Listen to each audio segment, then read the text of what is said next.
Sometimes it's not always about the money. And I tell my clients this all the time. And it has been true for the past 8 years that I've been doing this. If it's meant to be your home, for some reason, the seller of the home that you submit an offer on, they're not going to be able to see any other offers, even though they got 20, 30, 40 offers. For some reason, they're just going to be attracted to your offer. And that's how true. If it's meant to be, it's meant to be. So I put up this post where I put, how the heck did this happen all of a sudden? 42 freaking offers on a house, crazy. So I show the screenshot, multiple offers. Yes, number of offers they got, 42. And these are the comments. Somebody mentioned, why do people want to pay 6 to 7% interest rate for a loan? And then I replied, it's because it's cheaper than renting and they can always refinance later. And then he said, okay, makes sense if it's cheaper than renting. Not always. This market, not always, you guys. I mean, it depends on what it is that you're doing, right? Because if you're in a 2-bedroom, 1-bathroom, something like that, you start off small. And that's the thing. When you're renting, it is better for you to rent out the minimalist so that you're not paying into somebody else's mortgage more so than you truly need to. Then when you migrate, even if your mortgage is higher, right now, some people's mortgages are about $1,000, $2,000 more than rent, actually. But if you think about it, you're still paying yourself on that. You're paying back the loan that you're getting. And whatever age that you're at right now, think about that, guys. 30 years from now, worst case scenario, you never refinance. You only buy one house your entire life. Is it such a bad thing to say in 30 years you will not have a rent or a mortgage or a landlord to have to respond to? It's not a terrible, terrible thing to put and invest in your home in, right? Long term wise, it's always gonna make more sense, because what have we noticed about rent lately, Lisa? Like, it's been going up too,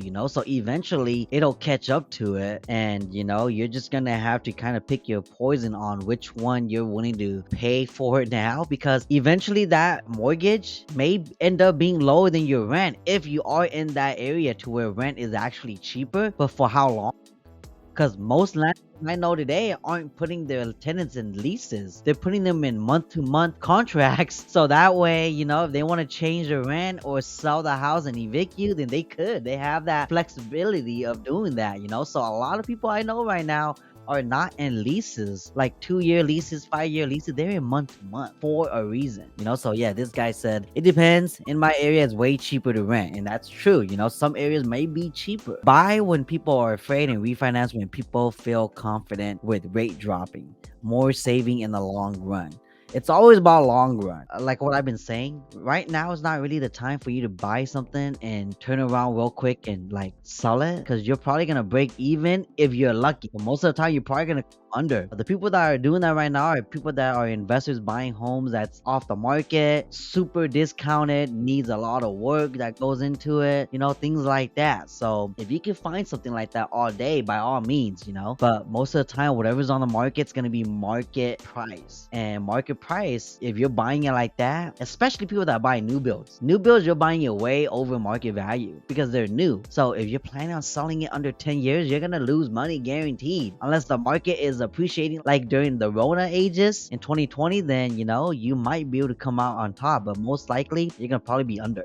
This person said, house are now still bidding too? Yes, it is. I mean, even before I put this picture up, people were still getting on average 5 to 10 offers at home, Investors aggressively offers. That's what happens to my friend. Every offer she puts in always ends up investors winning until one builder decides to not let investor bid. Then my friend finally got her contract. That is a good point. Some owners will vet every offer, which they should, right? And some sellers will say, oh, this looks like it's an investor. I don't want investors living in my neighborhood with my neighbors that I'm leaving. So I'm gonna pick a home buy. Back in the day, before Rona, we used to be able to send personal letters with offers to kind of personalize the offer a little bit and let sellers know a little bit about our clients. Now you can't do that because I think a lot of sellers are feeling obligated, and a lot of sellers felt bad that there was 20, 40 offers coming in and they had to tell the 39 other offers no, and that they went with a different offer. So it kind of made them felt like it was a little bit too personal. So then there's a lot of complaints coming in, and then now they no longer allow personal letters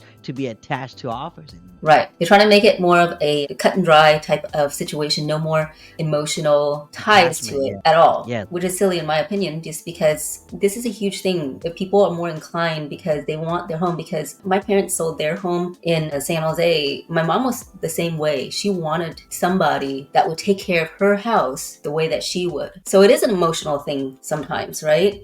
And Yep. that's the whole reason why the letters came into play to begin with. And then now everybody's just like, okay, let's be fair, because just like this example, there's 42 people, right? So highest and best will get the most. Whether or not it's beneficial to the seller and it's beneficial to the buyer is subjective, because what's financially beneficial may not be emotionally beneficial, right? But this is a financial Hmm. purchase. So you put all of that aside and you think of it just as a numbers wise. Data don't lie, like you say, Chia, right? And when you're purchasing something this big, when you're making such a big investment, it should not be emotional. Yep, that is very, very, very true. I mean, this person even said it.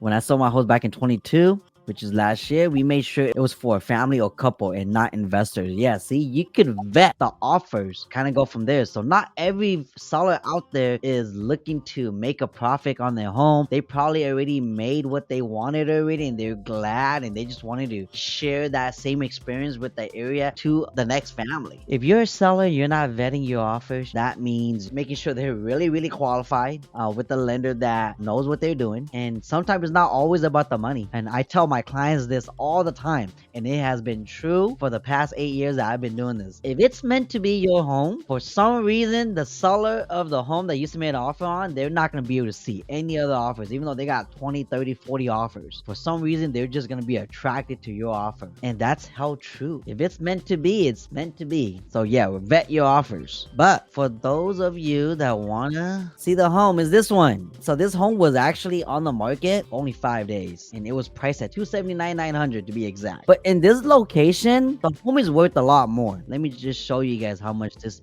area is worth, okay, for the same home. So I like to kind of compare square foot. Okay, so this home, the subject property is about 1,300 square foot. So 1,286, 1,300 around here. You see how the home right here is sold for 430, 320, 395. So you're averaging that out. This home could potentially go up to 350, maybe even 400K. So the fact that they got 42 offers, I'm not surprised, because then they way underpriced it to begin with. And I've seen this home. This home does not need that much work. And when we went to look at it in person, Lisa, there was so many people there waiting for us to hurry up so that they could go and look at it. You know, it's not bad from the outside, even from the inside. It's not bad. It's dated, but it's still functional, practical. You know, it has center HVAC. The only weird part is that the master had a laundry in the bathroom, which is kind of weird, but I guess kill two birds with one stone, right? I mean, you're a parent, right? If you think about it, and you're a parent and everything like that, every single time you need to do laundry for the family and everything, it's so convenient. It's right there for you. Yeah, I guess you could say that. I probably wouldn't choose that though if I have a choice. Yeah, I mean, I can't imagine the noise level. I'm sure it's a little bit noisier when it's so close. Yeah, for reals. Yeah, and look, the yard is super spacious too. But yeah, you know, this home wasn't that bad, to be honest. The only downside to some people though about this home is that the seller did pass away in the home of natural causes, and that might be a bummer to some people, and this is going through a probate. I don't see any notes on here that says that the probate needs to be approved or not. I don't know if that's already been the case, but yeah, that is the deal. For everybody that want to see this home, how it looks like, this is it right here. And with that, thank you guys for watching. We will see you guys next time. Peace.